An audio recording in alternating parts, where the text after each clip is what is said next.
My name's Guy Westlake, I'm founder and chairman of Lavanda. Lavanda is a revenue optimization platform for apartment buildings, and we optimize that revenue by exposing those assets to short, medium and long-term rental strategies and by powering hybrid hospitality experiences for their residents.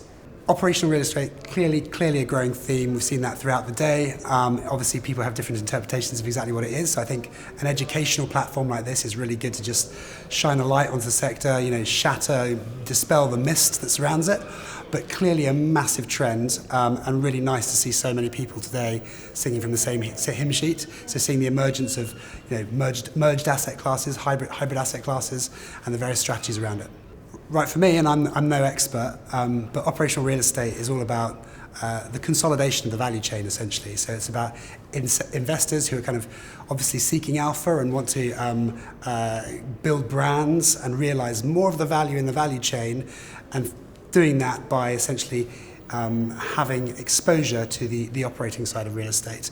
And those two OpCo, PropCo, traditionally separate structures converging into one. For us, it's fantastic. Our business is all about actually enabling and powering hybrid assets. And today, one of the things that we've been talking about, actually since this morning, has been different uses. So serviced apartments, multifamily, residential, commercial, in one single asset. So it's been very, very validating for our core thesis.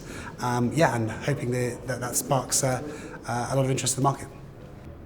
I think there's so much, if I can probably speak out of turn, there's so much that people think they know, but actually, their core assumptions are probably proven wrong quite quickly. And that's probably one of the biggest barriers, is investors think they know how operations work. Operators think they know how investors think. But actually, when those roles are reversed, things become apparent pretty quickly that those assumptions are typically wrong. People get punched in the face. So I think experience is everything, and we're still at the very beginning of the journey of seeing these assets come to the market. There is so much more to happen, so a lot more learning to come. I categorically don't think that operational real estate is a cyclical trend. I think it's secular. I think it is the product of a changing way of living, working, traveling, and fits very, very nicely within the emerging macro themes that we're seeing in the market. Assets that are better tailored to the way we live today, rather than assets that are operated in a way that we used to live, is, for me, nonsensical, and I think that there's no going back. For me, actually, operational real estate is really, it's all about delivering value to the landlord on the one hand and the tenant on the other. So in an ideal world, both parties benefit equally, right? Investors see upside and residents experience better experiences, and they're more digitally enabled, which makes them easier for them to access, and they're more attuned to the way they live today. So in an ideal world, it's, holistically, it benefits every stakeholder in the value chain. I'm sure in reality it's not like that, but that's the principle. Our panel was about technology and operational real estate, and we tried to identify three themes that are kind of really shaping this area of debate. The first one is how technology is now driving decision makings, particularly at the investment level. So actually technology is unlocking new asset classes. The second one is how the growth and rise of operational real estate is actually impacting the design and build of modern technology solutions. So how platforms are adapting to that kind of new asset class in the market.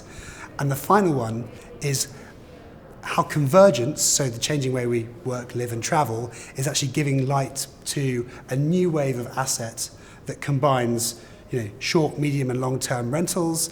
It combines mixed asset classes under a single roof, so it could be serviced apartments and residential accommodation.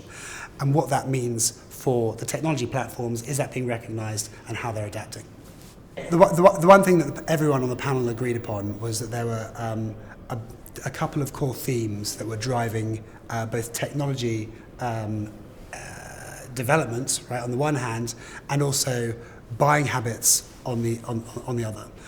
So one is operational real estate is being recognised by technology vendors, and platforms are adapting accordingly. But secondly, because investors are coming more upstream and getting more involved in the buying process, buying habits are changing, right? We've got different stakeholders involved, and that in turn creates different pressures both on the vendor, but also on the buying companies.